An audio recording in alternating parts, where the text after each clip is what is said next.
বড় প্রসাদে কোথাও পাবো সেই মায়াবী মাছকে? তুমি চিন্তা করো না বন্ধু, এই প্রসাদের ভিতরেই মায়াবী মাছ আছে। বন্ধু, তুমি এখন যাও, আমি যখন তোমাকে ডাকবো তখন ফিরে এসো। আচ্ছা বন্ধু, আমি চলি। ওহ, জাদুর মাছ, আমাকে কুমিরের জীবন দাও। তোর সাহস দেখে আমি অবাক হচ্ছি, আমার রাজ্যে এসে আমাকে হুমকি দেস।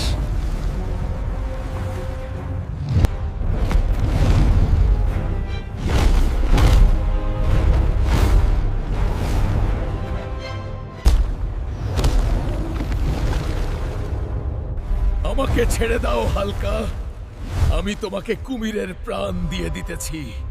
আমার এমন লাগতেছে কেন? আমার প্রাণ কি ঠিক আছে? সেনাপতি, তাড়াতাড়ি যাও, দেখে আসো মায়াবী মাছ ঠিক আছে কিনা। হালকা, যদি তোমার আরো সাহায্যের প্রয়োজন হয় আমাকে বলো, আমি তোমাকে সাহায্য করব। ওকে। বন্ধু, কই তুমি? তারপর কি হই সেইটা দেখার জন্য পেজটি ফলো করে দাও আর ভিডিওটি শেয়ার করে দাও।